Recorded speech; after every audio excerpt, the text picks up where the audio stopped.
here.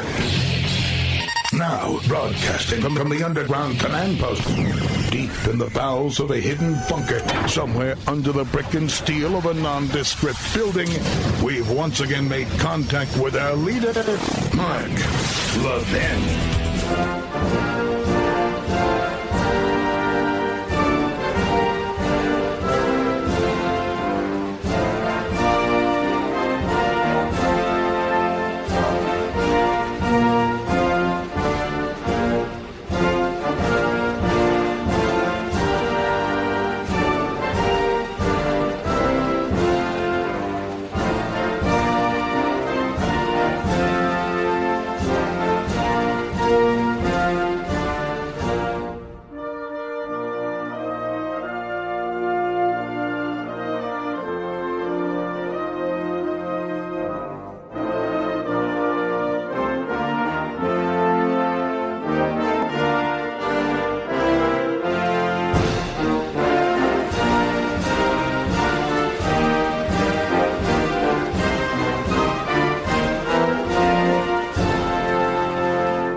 America, Mark Levin here. Our number, 877-381-3811, 877-381-3811. A reminder, we will be carrying President Trump's statement tonight, scheduled for 8:15 p.m. Eastern Time, live. We'll be blowing through our breaks, commercials, and so forth in order to do that, so I'm letting the affiliates down the line know. You know, this is amazing.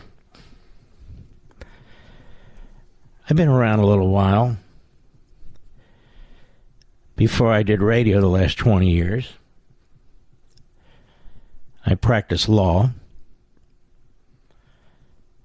I practiced law with a legal organization called Landmark Legal Foundation. Before that, I was in a number of positions in the Reagan administration, including Chief of Staff to the Attorney General of the United States, Ed Meese. I've seen a lot of cases in my life, handled a lot of cases in my life. I've known a lot of U.S. attorneys. I've known a lot of litigators. I've known a lot of lawyers, period. Some good, some bad, some okay. I've never seen anything like this in my entire life. I read this document, 16 pages long, put out by the DA's office in Manhattan. This document could have been written by a pre-law student, but that pre-law student would have flunked. It is a stupid document. It is a document that is vapid, that makes no sense. And I told Mr. Producer, and I told my wife, do you realize there's no crimes alleged here? I read this thing. I said, they're not alleging any crimes or any actual crimes. They are making allegations, but there aren't any actual crimes here. Now, first of all, there's no federal offense that's even applicable to this. The DA has no jurisdiction on federal matters, as you well know, but it's more than that. Throughout this document, Bragg talks about underlying criminal acts, which turn these acts into felonies. What are the underlying criminal facts? That is, what are the underlying crimes that were covered up by this non-disclosure agreement? Do you know what they are, America? We don't know. We're assuming it's a federal campaign issue. But we actually don't know because he doesn't tell us.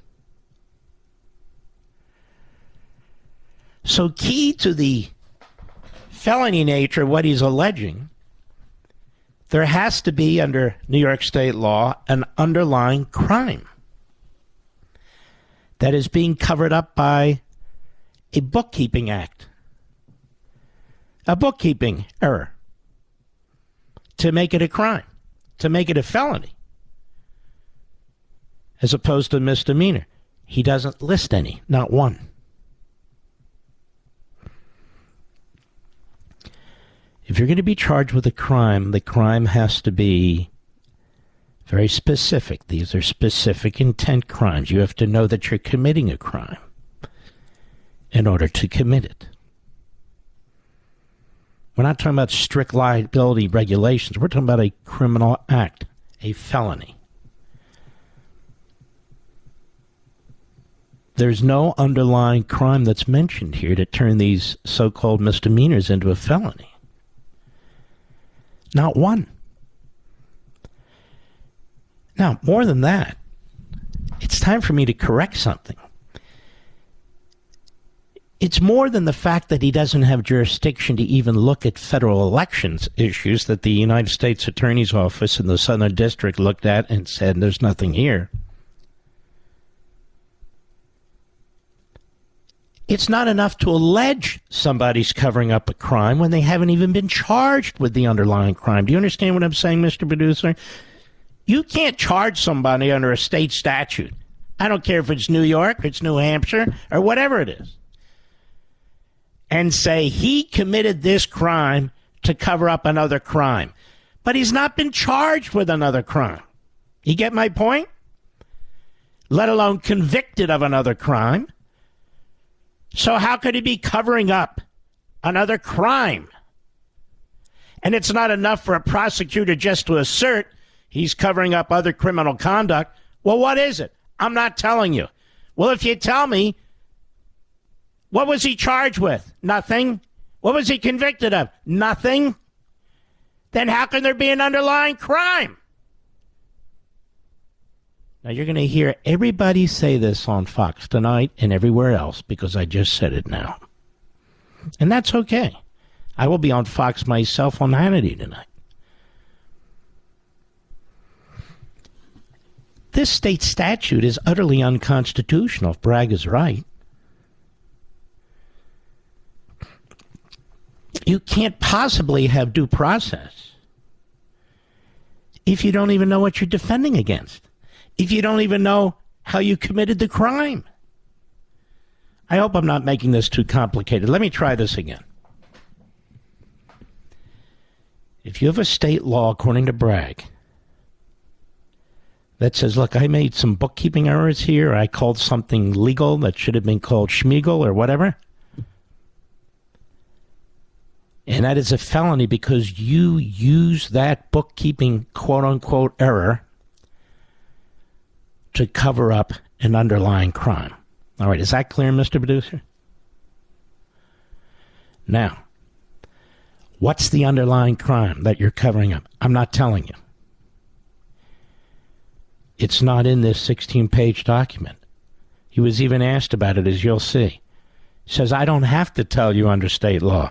Then that state law is unconstitutional. If he's right. Number two, it's not enough to assert that somebody was covering up an underlying crime. Were they charged with the underlying crime? No. Let alone convicted? No. So you're just going to assert that they're covering up an underlying crime, even though you won't, number one, mention it. Number two, nobody's been charged with it. Number three, let alone convicted. Right. That's unconstitutional.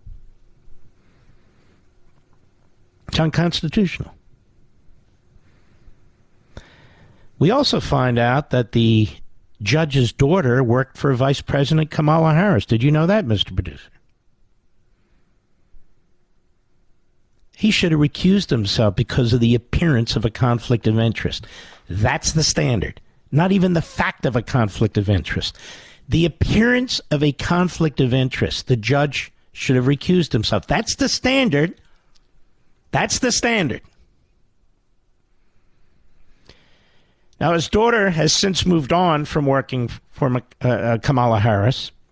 She's the partner in a far-left group digital strategies firm called Authentic Campaigns. She's worked on a number of Democrat campaigns. She used to work for Kamala Harris. Why is this judge still on this case? It's clear when you have an appearance of a conflict of interest. Whether you feel you're conflicted or not is beside the point. And, of course, Bragg should have been disbarred when he ran for office, alleging that he was going to get Trump or indict Trump. That's it. You're gone. That's it. Now, furthermore, there's so many bad things about this. Bragg says, I'm not going to normalize crimes, financial crimes like this. I'm not going to normalize them. No, he's going to normalize murder and theft and assault and rape and acts of anti-Semitism under New York hate crimes, and on, as my wife pointed out to me.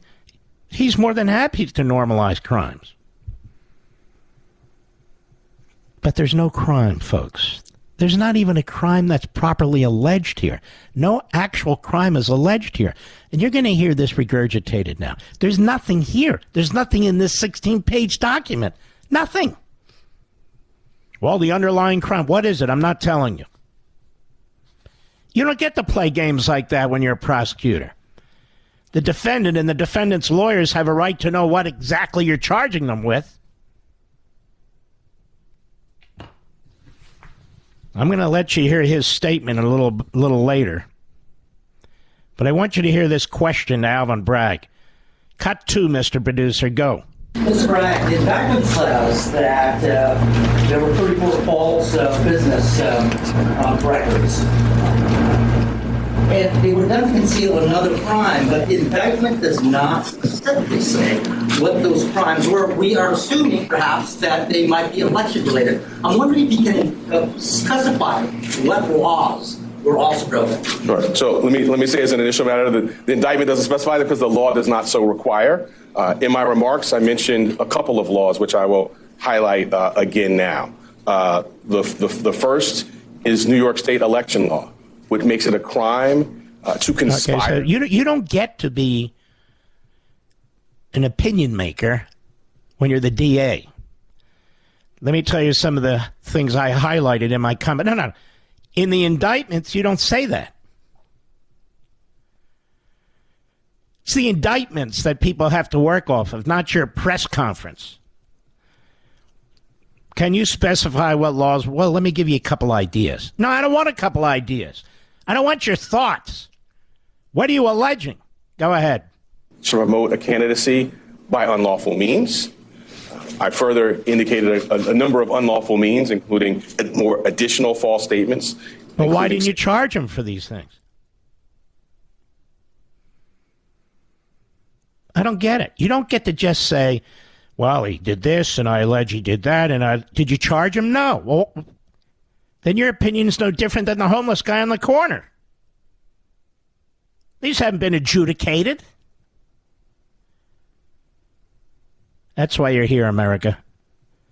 Go ahead. That were planned to be made to tax authorities. I also noted the federal election law cap on contribution limits. But why weren't there those crimes charged? Why couldn't he charge with those crimes? Well, I'm not going to go into our deliberative process on what was brought. We're not asking you to go into your deliberative process. You know, this guy's stupid. I've concluded he's a moron. Somebody else is running this office. And I think I know who it is. It's the Chief Assistant DA, Meg Reese. This guy's too stupid to come up with even this convoluted and stupid list of charges.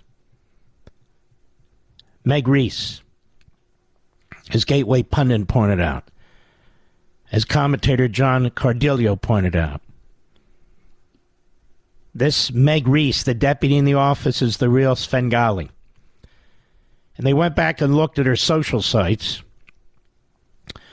and she has posted one Trump-hating post after another, retweets them. Make America intelligent again. Dump Trump. She retweeted that. Ezra Klein is a moron. I've always believed Trump lives in a fortress of narcissism, self-pity, and self-justification. That's funny, Ezra. I thought that was you. But watching some of the statements he's submitted to making in recent days, I do wonder if it's beginning to dawn on him how he'll be remembered, how he'll be seen. She retweeted that. Ibrahim X. Kendi, we know who he is. He writes, he's gone, and now it's up to us to drive out what he represents. He is lies. He is lies. That's good, Ibrahim. He means his lies and bigotry and so forth. She retweeted that, and I can go on and on. She retweeted Elizabeth Warren and others. And then when this was pointed out, she locked her Twitter site and then deleted everything. Deleted everything. Meg Reese is running this office because Alvin Bragg is just too damn stupid. But I've got more to say. I'll be right back. Mark Levin.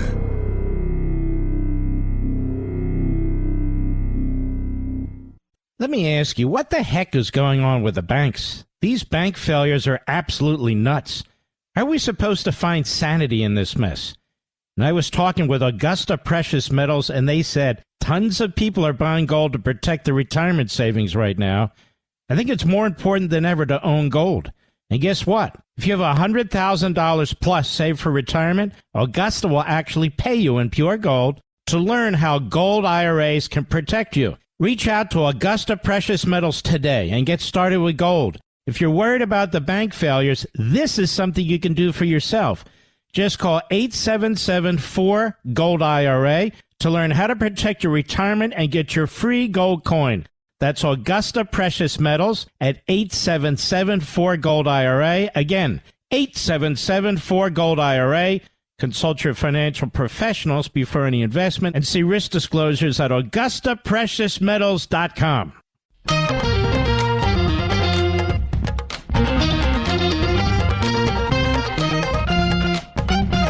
I have serious problems with this judge. I have very serious problems with this judge. This judge should have looked at these 16 pages, if he's experienced, and he is, and he should have seen what I saw. That you've not made out even an appropriate criminal charge here. What exactly is the criminal issue here? And if you don't have anything else, I'm dismissing this just by my own hand. Now, this judge's daughter worked for Vice President Kamala Harris for a period of time. Did you know that? Well, I told you that earlier. He should have recused himself because it's appearance of a conflict of interest. But my own experience is if you file crap like this in front of a seasoned trial judge, they're going to spit it out as fast as they possibly can. I'm just being honest. I'll be right back. Let me ask you, what the heck is going on with the banks? These bank failures are absolutely nuts. How are we supposed to find sanity in this mess? And I was talking with Augusta Precious Metals, and they said tons of people are buying gold to protect their retirement savings right now. I think it's more important than ever to own gold. And guess what? If you have $100,000 plus saved for retirement, Augusta will actually pay you in pure gold to learn how gold IRAs can protect you. Reach out to Augusta Precious Metals today and get started with gold. If you're worried about the bank failures, this is something you can do for yourself. Just call 877-4-GOLD-IRA to learn how to protect your retirement and get your free gold coin. That's Augusta Precious Metals at 877-4-GOLD-IRA. Again, 877-4-GOLD-IRA. Consult your financial professionals before any investment and see risk disclosures at AugustaPreciousMetals.com. Yes, it's true that Mark Levin is the fastest growing radio show in America. The Mark Levin Show is on at 877-381-3811. All right, here's Alvin Bragg in his statement, which is just a few minutes after the arraignment. Cut one, go. Earlier this afternoon, Donald Trump was arraigned on a New York Supreme Court indictment returned by a Manhattan grand jury on 34 felony counts of falsifying business records in the first degree. And by the way, as others have said, it's so true. You go through these counts, it's essentially one issue split up into 34. That just shows you how sleazy they are. Complete sleazeballs. Go ahead. Under New York state law, it is a felony to falsify business records with intent to defraud and an intent to conceal another crime. What crime is that? I'm not telling you. And what other crime was Trump charged with? None. Go ahead. What this case is about. 34 false statements made to cover up other crimes. These are felony crimes in New York State, no matter who you are. We cannot and will not normalize. What felony crimes in New York State are you talking about, counselor? Which ones? Which ones did you charge Donald Trump with? More to the point, what other crimes, felony crimes, did you charge Trump with, have a trial or a plea deal, and was he found guilty on? Which ones? None. You don't get to say, well, he was intending to conceal another crime. He didn't commit another crime, quote unquote. Go ahead. Yes, criminal conduct. The defendant repeatedly made false statements on New York business records. He also caused others to make false statements. The defendant claimed that he was paying Michael Cohen for legal services performed in 2017. This simply was not true. And it was a false statement that the defendant made month after month in 2017. April, May, June, and so on through the rest of the year. He didn't make any false statements. Not one. He didn't make any false statements. How do I know? Because Michael Cohen's lawyer said that Donald Trump did not make the payments. And then they reimbursed Cohen. And if they put it down as a legal payment, Cohen's the lawyer. How else are they supposed to put it down? As campaign contribution? Well, that would be crime, right? But that's not what it was, according to Michael Cohen. Go ahead. Straight months, the defendant held documents in his hand containing this key lie, that he was paying Michael Cohen for legal services performed in 2017. And all right, so let's say that's all true. So you get to fill out these endless forms in New York. Okay. Here we're taking care of our financial forms or tax forms here. Okay, 130 grand. Okay. How many payments? Let's say 3. Okay, 3. Now, which category is it in? Is it in legal, food services, accounting payments? What is it? Well, I'm reimbursing my lawyer. Let me put it in the legal. Hey, he did that intentionally. Intentionally to do what? To cover up a crime. What crime? I'm not telling you. Well, why not? Because I don't have to. Maybe it was federal election crime. You don't have jurisdiction on that. Maybe it was a state of New York election issue. Well, the statute of limitations is run. But what is this? What is this? This man should be disbarred. He's purposely interfering with a presidential election. The first indictment of a former president, but even more, the first indictment by a Democrat of a Republican leading potential nominee for president of the United States. This has to be nipped in the bud here, folks. What is this? It's a calamity. Go ahead. Checks for payments to Michael Cohen for each of these 9 months. In total, now, let's be clear. The payments to Michael Cohen are not a crime. These are non-disclosure agreements. That's what they are. What he's trying to do is to say that those payments were not put in the proper category on state forms in order to cover up another crime that Donald Trump was never charged for, and in which he has no jurisdiction at the federal level, and the U.S. attorney looked at it and said no. I don't know how much clearer I can be.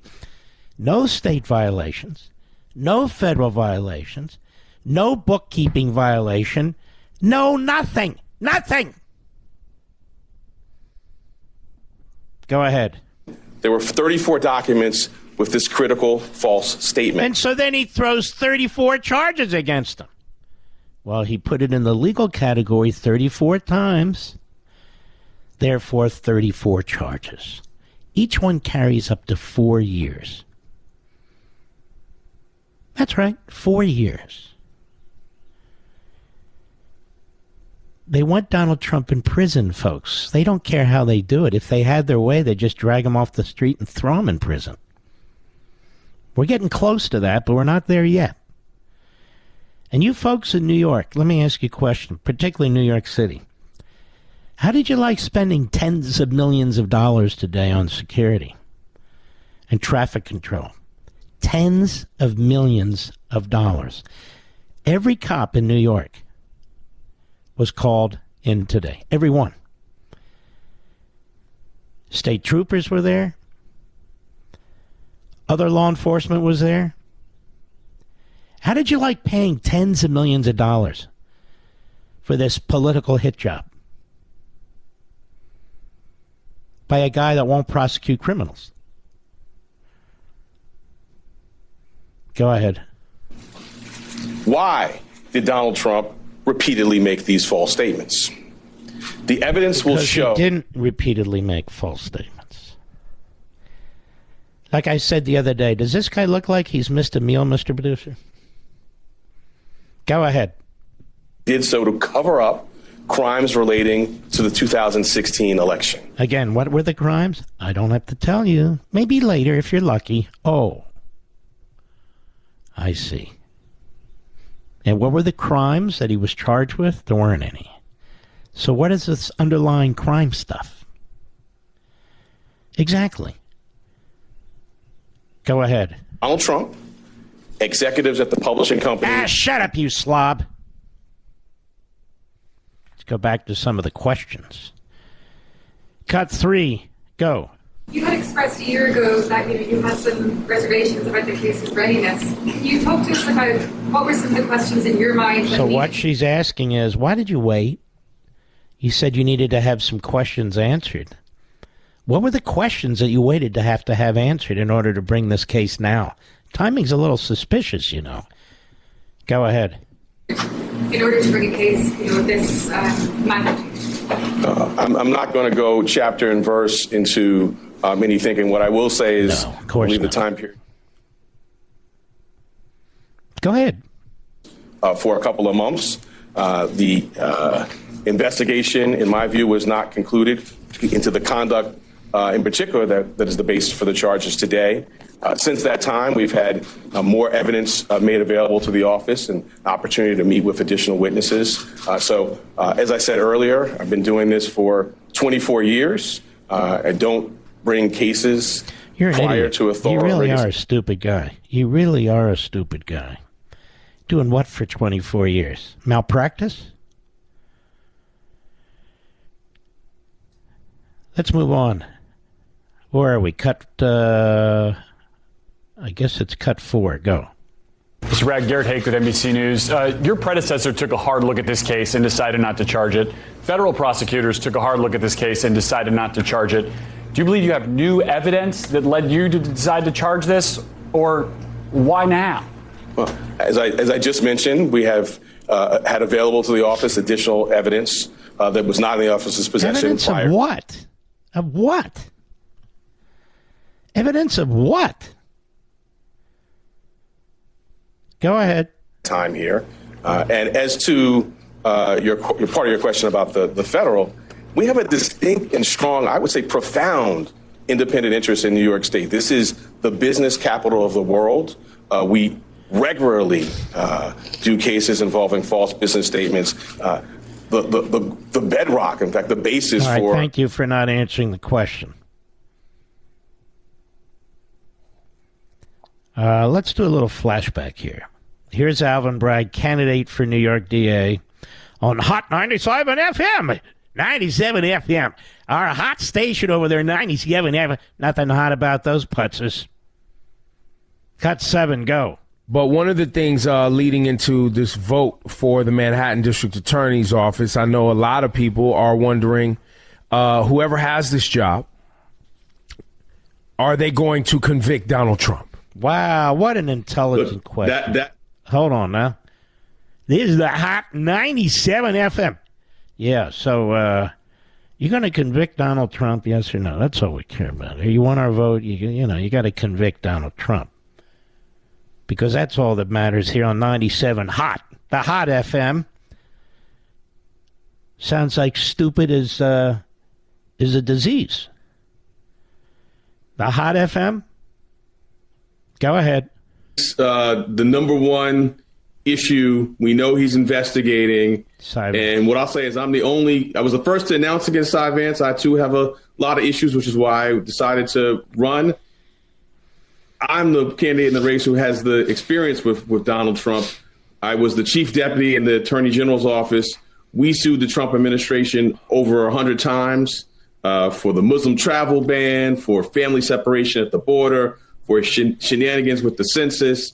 So I know how to litigate with him. I also led the team that did the Trump Foundation case. So I'm ready to go wherever the facts take me and to inherit that case. And I think, it'd be hard to argue with the fact that that'd be the most important, most high profile case.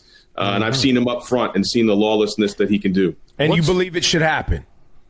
I believe we have to hold him accountable. I haven't seen all the facts beyond the public, but I've litigated with him. And so I'm prepared to go where the facts take me once I see them and hold him accountable. By the way, the host there's Ebro. I'm Embro. For Mark, I'm Embro. Hey, Ebro. You think people should just be thrown in prison, bro? What are you talking about, man? What should happen? We want him held to account. We want Trump in prison, man. That's what we want. And there's Alvin, trying to do the best he can for Ebro. That's Alvin. We'll be right back. Mark Levin.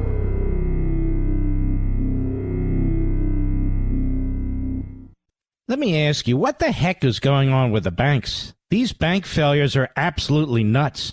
How are we supposed to find sanity in this mess? And I was talking with Augusta Precious Metals, and they said tons of people are buying gold to protect their retirement savings right now. I think it's more important than ever to own gold. And guess what? If you have $100,000 plus saved for retirement, Augusta will actually pay you in pure gold to learn how gold IRAs can protect you. Reach out to Augusta Precious Metals today and get started with gold. If you're worried about the bank failures, this is something you can do for yourself. Just call 877-4-GOLD-IRA to learn how to protect your retirement and get your free gold coin. That's Augusta Precious Metals at 877-4-GOLD-IRA. Again, 877-4-GOLD-IRA.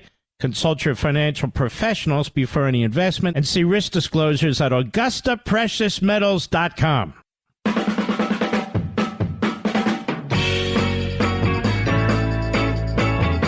Well, the Democrats backed a very stupid man in a very stupid case.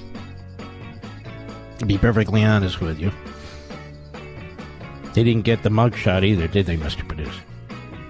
Donald Trump has landed in Palm Beach, scheduled to speak at 8:15 tonight, Eastern Time. We will have it live right here.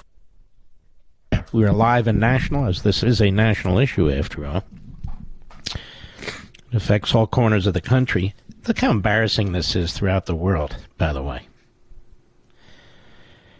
You know, the radical left progressives are banana republic types. That's where they want to drag us. The degrowth movement, the open borders movement, you know, where riots are mostly peaceful, where people pay more for oil and gasoline when they could be paying less, that sort of stuff. And so they want us to have sort of a third world type legal system, which is no legal system at all. People are, oh, it's a two-tier system. If you don't have a one-tier system, then it's not a legal system. It's tyranny. That's what it is. It's tyranny. Jonathan Alter is an MSLSD contributor.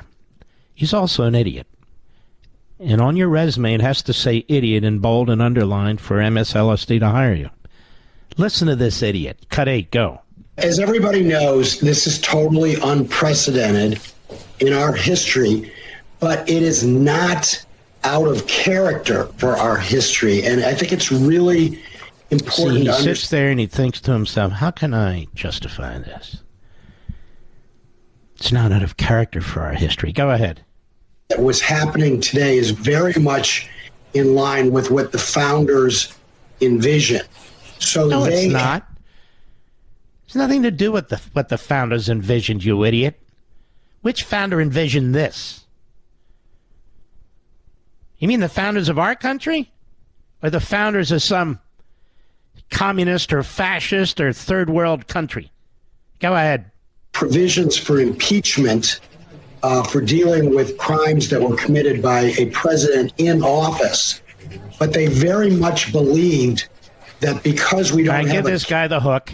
Give this guy the hook. All the losers, lowlights, and the rest of them, they wind up on MSLSD, CNN, working with Maggie Haberman over there at New York Times, or Philly Buck at the Washington Compost.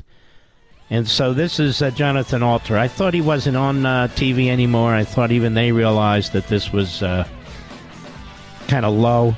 But no, he's back. We give him the hook. I'll be right back.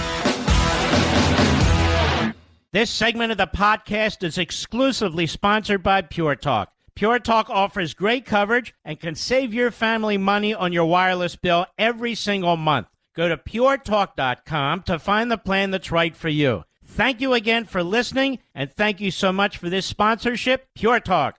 He's here. He's here. Now, broadcasting from the underground command post, deep in the bowels of a hidden bunker, somewhere under the brick and steel of a nondescript building, we've once again made contact with our leader, Meg Levin. Hello, America. Mark Levin here. Our number, 877-381-3811. 877-381-3811. I want to thank all of you folks who listen to this show. I also want to thank you for listening to watching my Fox show on Sunday. We had massive ratings. We won the entire weekend with every show on cable. So I want to thank you very much for that. And, we will be running my interview with President Trump, not this Sunday, but the following Sunday. Where we discussed a number of things. And this is prior to, about 30, 40 minutes prior to him being informed about these charges. Peter Doocy's questioning Jean-Pierre at the White House press briefing today. You might want to listen in on this. Cut 15, go. President Biden is a lawyer.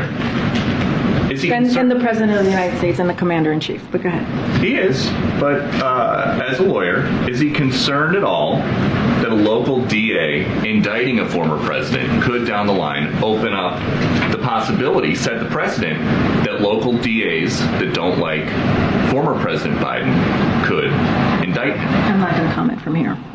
Why don't you have more to say about the Trump indictment? It is an ongoing case, and I've been very clear about that. We've been prudent about that, not commenting on ongoing cases, and we're going to stick to that. But for better or worse, all that anybody in the country is talking about at this exact moment while we were in here. And not only that, this is a different case, you see. It's Democrats going after a Republican, a putative nominee who,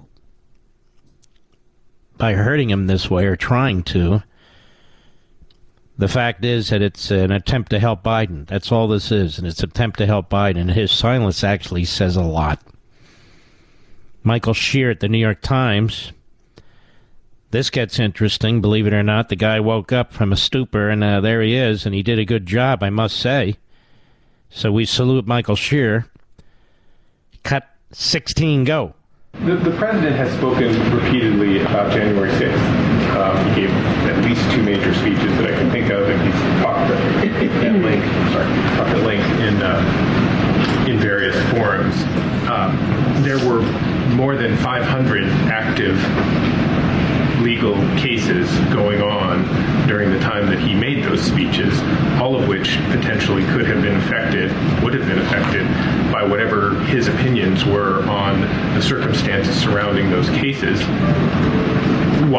What is different between his being willing to talk about not the specifics of individual cases, but to talk about the issues presented by what happened on January 6th and questions about, just to put a fine point on it, I'm sort of going on Peter's point, it's like, and frankly, a lot of the questions here, there's an understanding about not wanting to comment specifically about this case, perhaps, but there are issues that are presented. People have been talking about them for weeks now, when a former president, any former president, would be indicted for the first time and arrested for the first time. What is the White House's reticence, and what's the difference between that and this? Done. I'm done. Sorry. No, it's okay. But with all seriousness, January 6th was a devastating day. Like, you guys, I think if you guys weren't there, some of your colleagues were on Capitol Hill. We had law enforcement, police officers who were attacked, who died. And what we saw. No law enforcement officer was killed on January 6th. I'm so sick of this lie. You notice how this administration, just keep it right where it is, Mr. Producer. You notice how this administration has locked up more Republicans than any administration in history. Have you noticed this? More MAGA supporters. They have locked them up by the hundreds. In other words, a Democrat administration has locked up Republicans, MAGA, Trump supporters by the hundreds. The hundreds. Think about this. Including people who committed no violent act whatsoever. It's incredible. Go ahead. Day was an attack on our democracy. It was a devastating, devastating day. Oh, I see. And today is not an attack on our democracy. Sick. Go ahead. And it was a moment for this president to have spoken to, right? You had millions and millions of Americans who watched what was happening on Capitol Hill, something that... And millions of Americans are watching this, genius. What kind of a press secretary is this? Well, I mean... All right, go ahead. I've never seen it, and many of us had never, ever seen before, you know? And it was something that needed to be spoken to.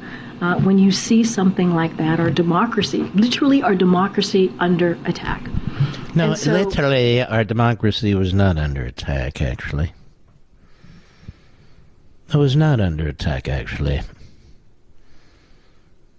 It's under attack right now. You know what happened in New York today, America? An insurrection. Dressed up as a legal proceeding, but it was an insurrection nonetheless. Go ahead. the president will never shy away when it comes to a democracy, when it comes to the fabric. He's very brave. He really stares down the communist Chinese and so forth. Go ahead. As a country, and what makes this country what it is. And so I thought you leftists hated this country. So what makes this country what it is? These people are schizophrenic. They hate America for 1,000 different reasons. But Biden makes this country what it is. And what is it? Well, it's obviously a white dominant racist country. Biden makes it what it is. Go ahead. Different moment and a different time.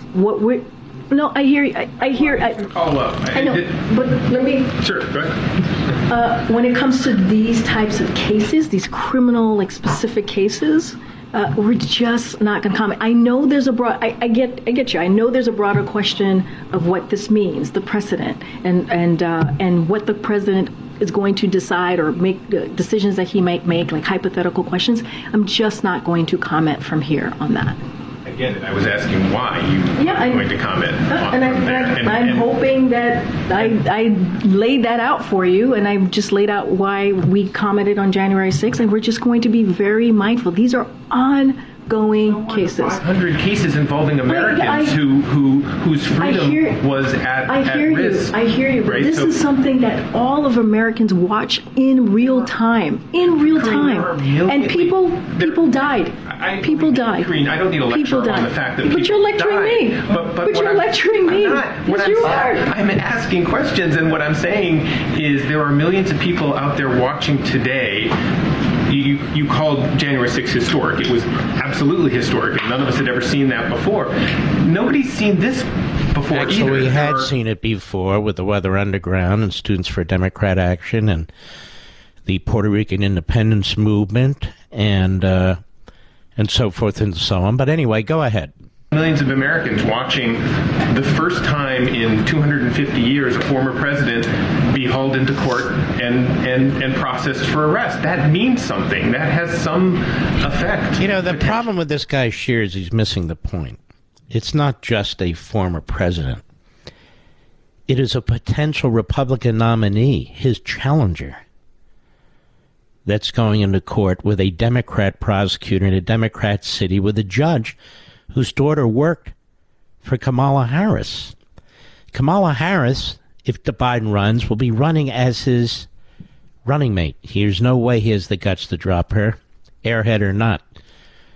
And so it's even worse. Go ahead. On American democracy and on how the rest of the world, the president has talked a lot about how the rest of the world sees the United States in the wake of January 6th. Totally valid. Why isn't there a similar kind of assessment about how the world is watching us now? Good or bad? I'm not making a judgment whichever way. I'm just saying. And I hear your question. I hear January you. 6th was a different moment. It just was. Look, you got to understand. January 6th it's just, we were right on the edge there, right on the edge of the insurrection. This is different. We're going after the potential Republican nominee who needs to be taken out, as you well know.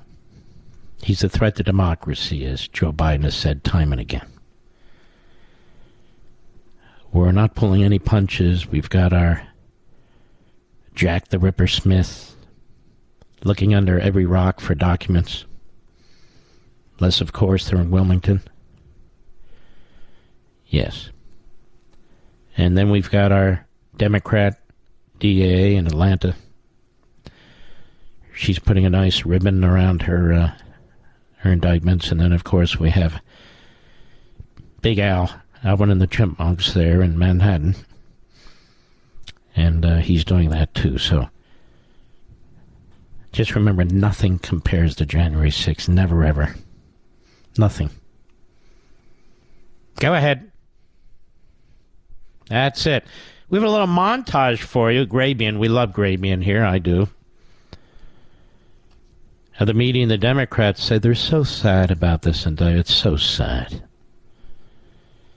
They're upset they didn't get a mugshot. Cut 17, go.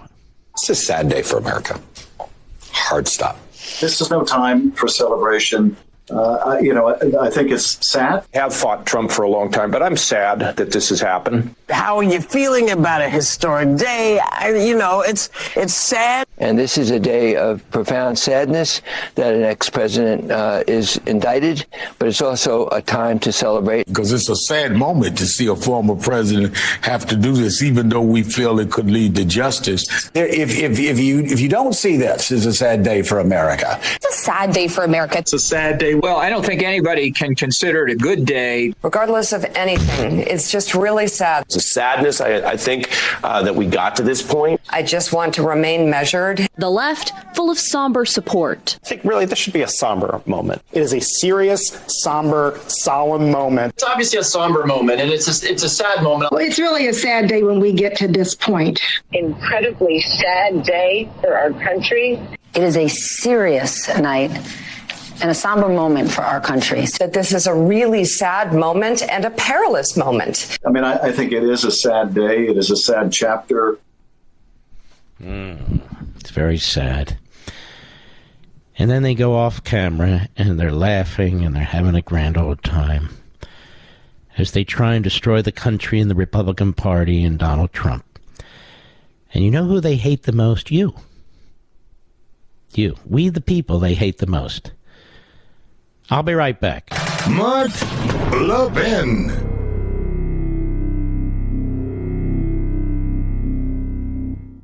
Don't fall for the free phone deals from Verizon, AT&T, or T-Mobile, folks. Just another trick to lock you into a long-term contract that's going to cost you a fortune every single month. Instead, get a brand new iPhone 12 from Pure Talk for just $12 a month at 0% interest, no contract. Cancel or leave anytime. Get a new iPhone, ultra-fast 5G service, and cut your cell phone bill in half. That's why I'm a Pure Talk customer. That's why you should be, too. You can switch right now at puretalk.com in as little as 10 minutes. Choose from a variety of unlimited talk and text plans starting at $30 a month with plenty of high-speed data, all backed by a 100% money-back guarantee. Go to puretalk.com, enter promo code Levin Podcast, Levin Podcast, and you'll save 50% off your first month. An iPhone 12 for $12 a month and save on your monthly bill. puretalk.com, promo code Levin Podcast. Restrictions apply. You can see the site for details. It's interesting when you think about it. So they're trying to put Donald Trump in prison over a paperwork issue, and they can't even defend their charges, can't even explain their charges. The moron in D.C., Jack the Ripper Smith, he's trying to put Trump in federal prison over a paper matter, over a documents matter. And meanwhile, they're hiring 87,000 new IRS agents to investigate and audit you over what? Paperwork matters. This is a tyranny. 87,000 new IRS agents. Paper issues. Oh, you didn't return the paper we demanded. And I've been telling you for months now with this stuff going on, you keep an eye on Atlanta and Washington, D.C. A lot of these legal analysts, they're out there saying, and those are the real cases. So you're going to like several of them right now, and you should. They're making sense and saying smart things about what's taking place in Manhattan. But then the trigger might be pulled in Atlanta, and they're going to say, oh, she has him dead to rights. Or maybe the trigger will be pulled in Washington, D.C. Oh, my goodness. They're going to say, oh, yes. This, you hear Bill Barr saying this. Although, to his credit, he also says, it's one thing if you have the ability to pull the trigger, it's quite another whether you should. So I will give him that. On a paper issue, you see. And then January 6th, we're going to dust off some of these old Confederate statutes. Democrat Party being connected at the hip with the old Confederacy. Oh, yes. And they're going to be talking about, this is really serious. Now, you heard the dim-witted press secretary It's the greatest threat America's ever faced. And they have to keep lying about it, that 5 police officers were murdered. No, they weren't. No, they weren't. We don't need lectures from the party of Ted Kennedy and Chappaquiddick. We know when people have been killed. And the only person killed on January 6th was an innocent young lady who served her country, a veteran, when she was protesting. And she was shot in cold blood and murdered and died on the floor of the Congress, the floor of the Capitol. I'll be right back. Don't fall for the free phone deals from Verizon, AT&T, or T-Mobile, folks. Just another trick to lock you into a long-term contract that's going to cost you a fortune every single month. Instead, get a brand new iPhone 12 from Pure Talk for just $12 a month at 0% interest, no contract. Cancel or leave anytime. Get a new iPhone, ultra-fast 5G service, and cut your cell phone bill in half. That's why I'm a Pure Talk customer. That's why you should be, too. You can switch right now at puretalk.com in as little as 10 minutes. Choose from a variety of unlimited talk and text plans starting at $30 a month with plenty of high-speed data, all backed by a 100% money-back guarantee. Go to puretalk.com, enter promo code Levin Podcast, Levin Podcast, and you'll save 50% off your first month. An iPhone 12 for $12 a month and save on your monthly bill. puretalk.com, promo code Levin Podcast. Restrictions apply. You can see the site for details. Mark Levin, the thunder on the right. Call in now, 877-381-3811.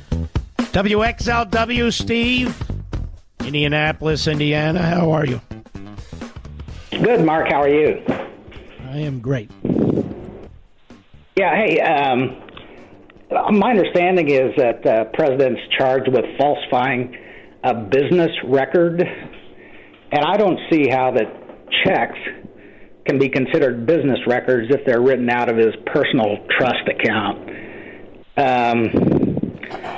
And, you know, for sure, a trust is not a business.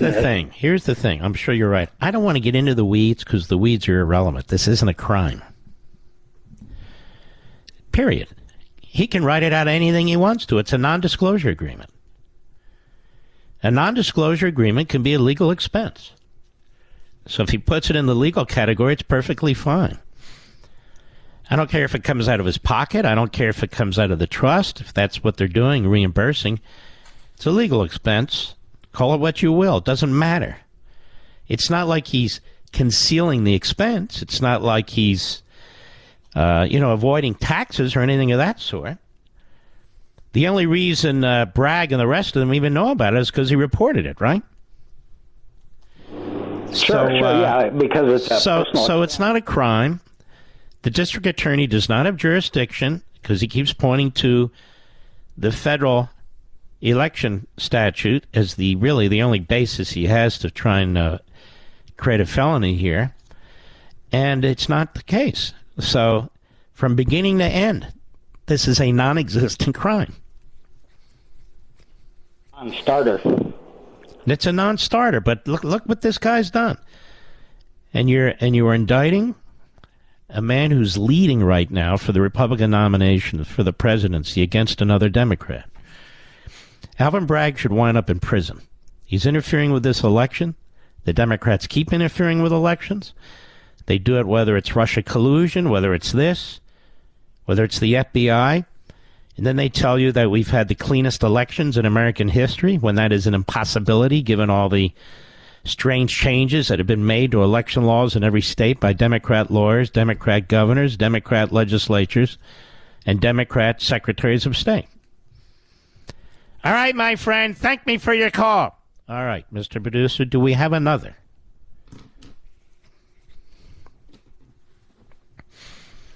From what Creek, Virginia?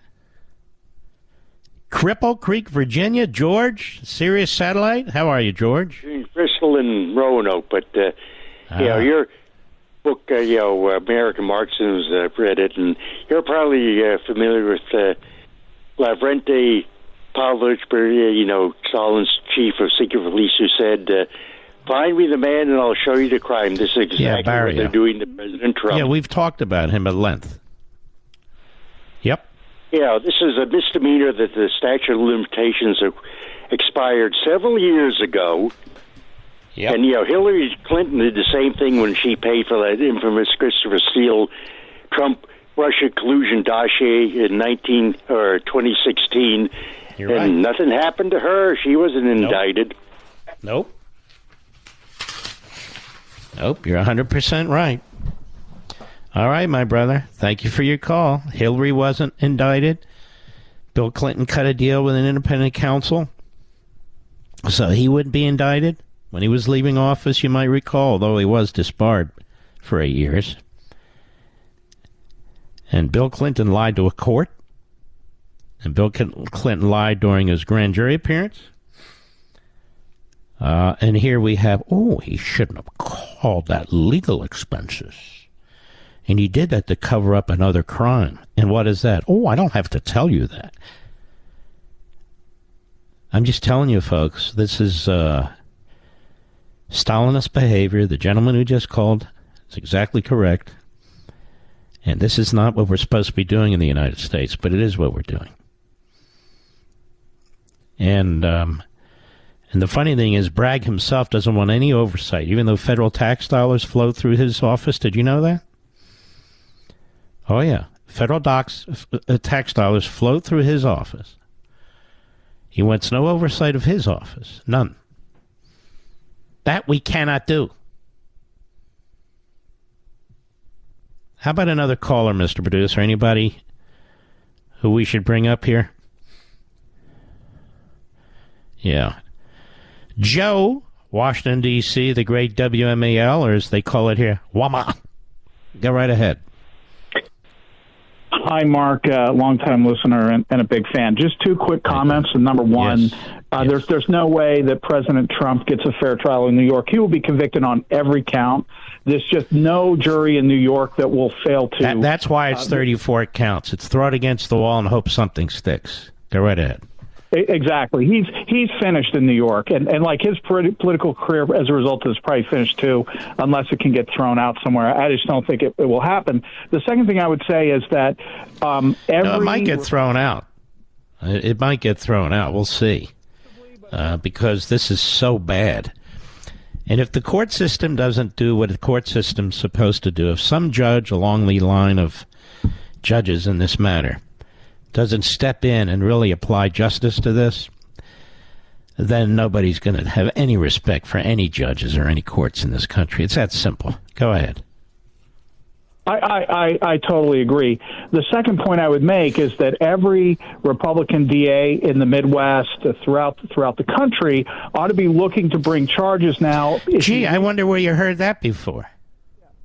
Well, and there's a legal hook here, because a big part of the indictment talks about the mens rea component seems to include disinformation and an intent to deceive the American people with respect to a national election. Mm-hmm. If that's the standard for falsification of records and so forth, then we need to bring charges against the Bureau agents. Yeah, but let's slow down. I know that sounds good, but that wouldn't withstand scrutiny. Like this isn't going to. So you want to bring charges that are going to stick. That federal campaign point you're making didn't stick. It was defeated against John Edwards. And he got off the hook. He had donors who contributed $1 million. And the case was brought while Jack the Ripper Smith, who's now in Washington again, was head of the Public Integrity Section. So we don't want to bring cases that are going to lose. We want to bring cases that are going to win. And I would recommend, as I did before, that local DAs, and I did this on my Sunday show, and I did it on Hannity last week, and I may do it tonight if I remember. That is that local DAs need to look at their state laws, because that's their jurisdiction, not federal laws. Look for any violations, whether it's an immigration-related issue or any other related issue, civil rights violations, because this is a very racist administration, an anti-woman administration. and sue them. And I would say sue the president. You know, I am of the belief that a president is immune from indictment, federal indictment. That said, that's never been tested at the Supreme Court. So make them defend themselves. Make them go through this stuff. This has to be done. If you're going to politicize the legal system against Donald Trump or any other, Republican for these reasons, then the same thing must be applied to the Democrats. Now, they're very upset over there at Media Matters, the George Soros House of Prostitution. But that's why they're upset. It's because I'm proposing this. And I've been proposing this now since all this came out. You got to fight fire with fire. Otherwise, you're going to lose your country. It's that simple. You're going to lose your country. I'll be right back. Mark Levin.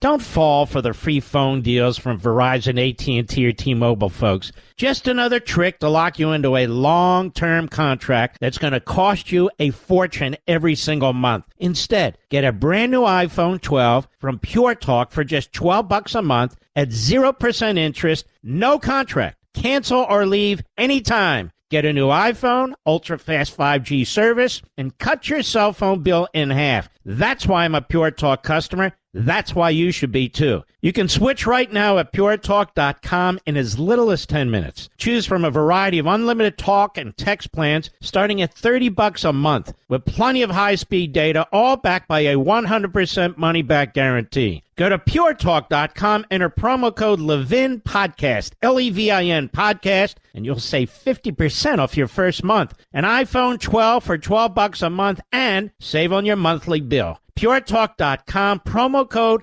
Levin Podcast. Restrictions apply. You can see the site for details. Did you know my name, Mr. Producer, was Embro? Here on the hot WABC, hot Westwood One syndicated show. The hot KRLA, the hot. It's Embro here. Hey, when are you going to put Joe Biden in prison? When are you going to go after Joe Biden? Well, I've been chasing down Biden for years and years and years, and nobody's better at this than I am. Nobody's better. So what are you trying to say? You're going to do something about this, man? We need to know this at hot WABC, hot KRLA. I'm Embro. Yes, the answer is yes. Alvin Bragg should have said, I can't answer questions like that. I'll violate the rules of professional conduct of New York. I have to treat everybody fairly and equally. And obviously I'll look at all matters when I'm in the office, but I can't target an individual like that. But he didn't say that. Neither did Letitia James, or as they call her, Tish James, who's in Albany, who didn't have what it takes to run for governor. But she's Attorney General, another radical kook. And we've played audio of her and what she said during her campaign about Donald Trump, that she wanted to charge him, she wanted to take him out. All these people should be disbarred. But when you have a one-party state like New York, when you have a bunch of asses for lawyers like you do in New York, that's right, I said it, you, whatever. One almost slipped by my lips. You clowns, you slip and fall clowns. That's right. And when you see these lawyers dressed up in black robes pretending to be judges, it's a problem. And that is why Alvin Bragg is still a district attorney and why Tish is still the attorney general. They can't get rid of these people, regardless of their ideology and so forth. But they should. They need to clean up the legal profession in New York. It Shouldn't be based on your party identification. How is Hillary Clinton still walking free? Now, they spent money on this dossier that was a lie, that involved the FBI, that involved a crime of altering documents for a FOIA request, all to take out Donald Trump yet again. How is it that Hillary Clinton has clean hands when everybody knows she ordered it? The money came out of her campaign. And you know how they put it on the records there, Mr. Producer? As a legal expense. As a legal expense. Now, Alvin and the Chipmunks in the DA's office in Manhattan didn't think twice about that. Didn't think about any concerns. You know, he didn't say, we got to look at this very carefully under state law and, of course, federal law. Even though I don't have jurisdiction, we definitely need to look at this. No, why not? Hillary Clinton has more lives than a cat. Crooked Hillary is the perfect name for that woman, from Whitewater and beyond, the Rose Law Firm, and the Travel Office, and down the list. In about 15 minutes, we anticipate Donald Trump speaking live from Mar-a-Lago.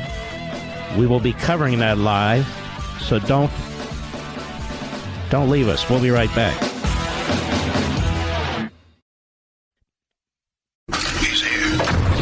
He's here. Now, broadcasting from the underground command post, deep in the bowels of a hidden bunker, somewhere under the brick and steel of a nondescript building, we've once again made contact with our leader, Mark Levin.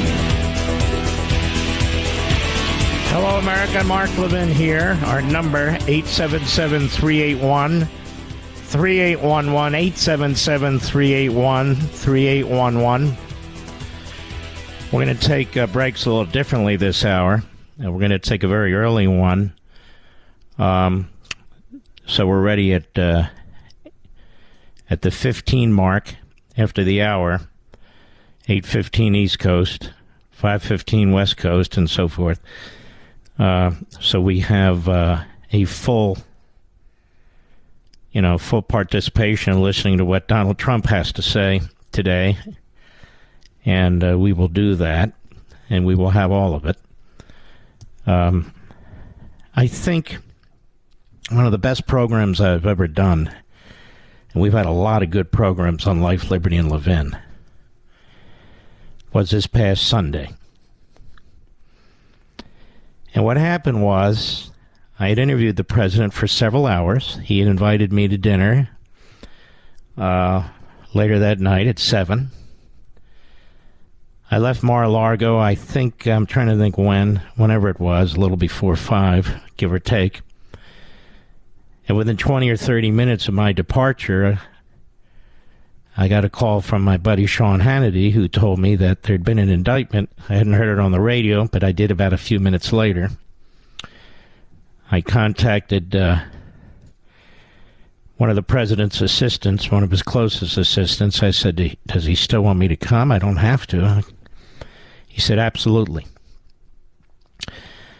Now, those 2 hours I spent with the president were for 2 programs on Sunday, on consecutive Sundays, I thought, and I hope, about a book that he has coming out. Now, it's not just about the book. It's a book that really relates to his history, to his career, and to American history. And through letters, what you'll hear is him talking about his decisions as a candidate, his decisions as a president of the United States. It's really quite fascinating. That's why we went to 2 hours. We were really going to do 1, and we went to 2. And my intention is to run that first hour, not this Sunday, but the following Sunday on April 16th. And then, depending on how events break, the second part on the Sunday after that. It's still relevant. I mean, when you think about it, I was really the only one on the scene at the time. And he was a complete gentleman throughout. I want to give you a little history. Do I need to take a break now, Rich? 1 minute. Well, you're going to have to wait for Hannity tonight. I'll be on Hannity tonight. I'll give a little history lesson then. All these Republicans being rounded up. It's not the first time this has happened. Woodrow Wilson rounded up people who opposed with his views on the First World War. Because there was widespread opposition. And so in order to suppress it, they passed what they call the Espionage Act. The Espionage Act, ladies and gentlemen, was passed in 1917. More on that a little later. We're going to take a break now. Go. Mark Levin.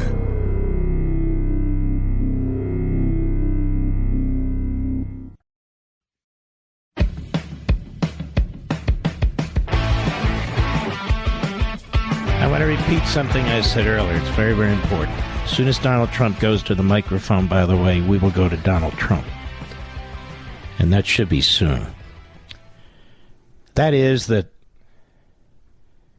Joe Biden and his administration have put more Republicans in prison or charged more Republicans than any president in American history.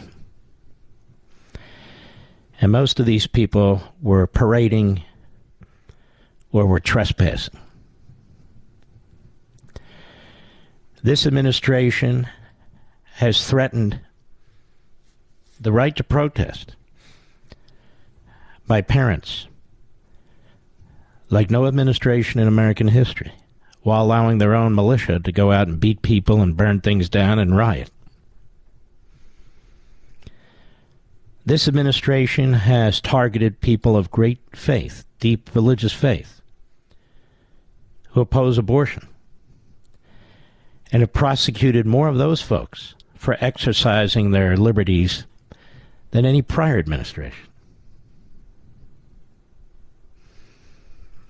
And this is the growing police state that I talk about. And what's being done to Donald Trump is a perfect example of it. It's a terrible example of it, actually. And it won't just be Donald Trump. They're setting a precedent. Their base is demanding this. Their billion-dollar donors insist on it. These are Soros prosecutors. And it's going to get worse before it gets better, if it gets better. That's what's taking place. Now, under the Espionage Act that was passed by Woodrow Wilson in the Congress, not a single person was convicted of spying or sabotage under the Espionage Act. But, given the ambiguity of the statute back then, and it's been amended several times, but there are ambiguous aspects to it, federal prosecutors used the act to bring over 2,000 cases. At least 1,055 convictions resulted. People went to prison because they protested, wrote against, opposed Wilson's war policies. And one of them was a perennial candidate for president, head of the American Socialist Party, labor leader Eugene Debs. Eugene Debs ran for president from prison. And yes, you can be indicted and run for president. You can be in jail and run for president. And then all you do is you pardon yourself. They also went after certain unions that had opposed the war, the entry into the war. They prosecuted anti-war activists for their speeches. But even much more innocuous was the speeches that were given that would have really little effect on the outcome of what was taking place, but they still punish these people. Attorney General at the time, Attorney General Gregory, aggressive use of the Espionage Act, even though he said it interfered with civil liberties. And he directed the prosecution of Debs, no doubt at the direction of Woodrow Wilson. And he gave prosecutors broad discretion. Nearly half the prosecutions, writes the encyclopedia.com, occurred in just 13 of 87 federal districts, most located in the western states. There were only 5 prosecutions in Massachusetts, but this is the way it worked. Also, the Postmaster General had the right to open mail that looked suspicious. I'm telling you, this is what Democrats do. He had few reservations about using the Espionage Act. He censored 15 publications. He censored journals that criticized the administration's method of financing the war or British policy in Ireland.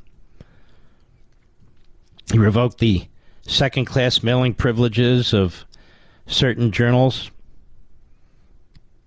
Think about it. And he thought that the interruption of their circulation, that the periodicals would go under, but in any case, they were no longer entitled to use their mailing privileges with the lower postal rates. Most judges and juries applied the act expansively. Did you know that? Judges routinely instructed juries that they could infer unlawful intent from the likely effects of the defendant's words. Again, under the Democrats, under Wilson. And these judges often instructed juries that they can convict on the basis of a bad tendency, quote-unquote, of the defendant's language, whether or not prosecutors had shown actual bad effects, or that any soldiers or possible recruits had been exposed to the defendant's words. That was enough to convict. So when juries were instructed like this, most of them convicted. Only a handful of justices, that is judges, construed the act narrowly in an effort to reconcile the act with the First Amendment free speech. But not many. Not many. There were a series of famous dissents in cases involving the prosecution of outspoken political activists. They rose mostly in the 1920s. Justice Holmes and Justice Brandeis invoked the clear and present danger test, but they interpreted it in a fashion that was far more protective of free speech than to Holmes's use of the concept. When Holmes asserted that these dissents with the earlier Espionage Act rulings, both in tone and application, they were more protective of free speech. But Holmes and Brandeis required a much closer and immediate link between the speech in question and the danger that the government sought to avert. Anyway, that's the Espionage Act. That's the history, and they're trying to use it against Donald Trump and others, as you can see. Now, there are people who are coming out from behind the doors, family members of President Trump, so he will be speaking any moment. That's for sure. And Mr. Producer, we're going to be able to pick it all up, correct? A little louder, please. Okay. I want to make sure, because it's just a matter of a few seconds now. I only point this out because people are talking about, the documents case. The documents case. The documents case in Manhattan. The documents case at Mar-a-Lago. Documents. 87,000 new IRS agents. Yeah, the documents. Always the documents. All right. I'm looking now. President's about to come out, I can tell, because the Secret Service have stepped out. And it's been a long day for the President and the Secret Service who've been with him. These are very good people. Get to meet them. I don't know them all, but I've gotten to meet them. And the president will be out any minute now. I can see that. President of the United States. There you go. President Donald J. Trump. Crowd on its feet. You hear iPhones up in the sky. Thank you very much, everybody. And we have to save our country. God bless you all. God bless you all. And I never thought anything like this could happen in America. Never thought it could happen. The only crime that I have committed is to fearlessly defend our nation from those who seek to destroy it. From the beginning, the Democrats spied on my campaign. Remember that? They attacked me with an onslaught of fraudulent investigations. Russia, Russia, Russia. Ukraine, Ukraine, Ukraine. Impeachment hoax number 1. Impeachment hoax number 2. The illegal and unconstitutional raid on Mar-a-Lago right here. The lying to the FISA courts, the FBI and DOJ relentlessly pursuing Republicans, the unconstitutional changes to election laws by not getting approvals from state legislators, the millions of votes illegally stuffed into ballot boxes and all caught on government cameras. And just recently, the FBI and DOJ in collusion with Twitter and Facebook in order not to say anything bad about the Hunter Biden laptop from hell, which exposes the Biden family as criminals and which, according to the pollsters, would have made a 17-point difference in the election result.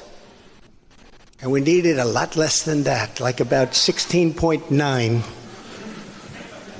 It would have been in our favor, not my favor, our favor, because our country is going to hell. And we remember the 51 intelligence agents who said Hunter Biden's laptop was Russian disinformation. It didn't exist. It was Russian disinformation. Remember that? And that was all confirmed strongly by the FBI when they all knew that it wasn't Russian disinformation. And so much more. Our elections were like those of a third world country.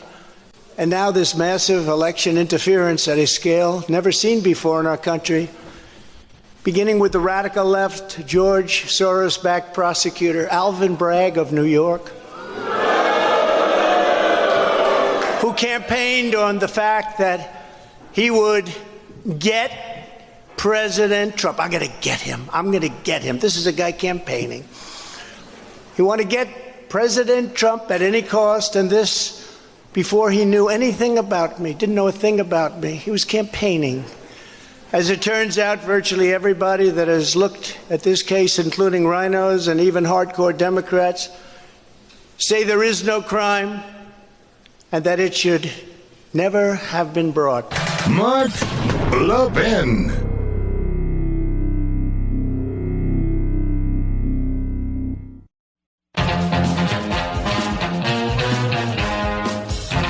Well, America, the president actually finished about 20 seconds after we broke away.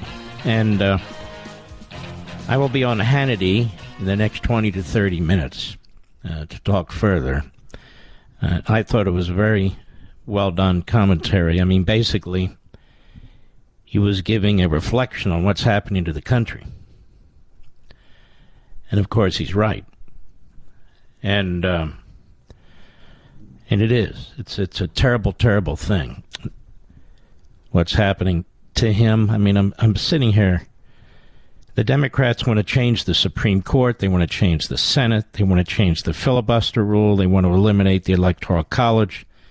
They want to change the First Amendment, the Second Amendment, the Fourth and the Fifth Amendments. Government censorship on the media, where they use the FBI and DHS, targeting parents, targeting pro-lifers. Just think about it. And this administration, as I keep saying, so the backbenchers will repeat tomorrow, they have imprisoned or charged more Republicans than any administration in American history. That includes people from all over the country who came on January 6th and were not violent. That includes pro-lifers. That includes parents. That includes members of state legislatures. And, of course, in the case of Donald Trump, they used, in my view, an unconstitutional warrant. They had an FBI SWAT team, 2 impeachments, the Mueller criminal investigation, the January 6th Stalinist investigation, now a Democrat AG in New York, a Democrat DA in Manhattan, a Democrat DA in Atlanta, the Biden Attorney General. He in turn appoints a special counsel, another Democrat. And Washington, D.C. has 2 federal grand juries going against this president. I want you to think about this. The Espionage Act of 1917, used to imprison opponents of President Wilson. It's funny how that keeps coming up. All right, ladies and gentlemen, we salute our armed forces, police officers, firefighters, and emergency personnel. We salute the truckers out there, the men and women in Ukraine and Taiwan, the freedom fighters. I will be on Hannity in a few minutes. I hope you'll catch it. God bless each and every one of you, and I'll see you tomorrow.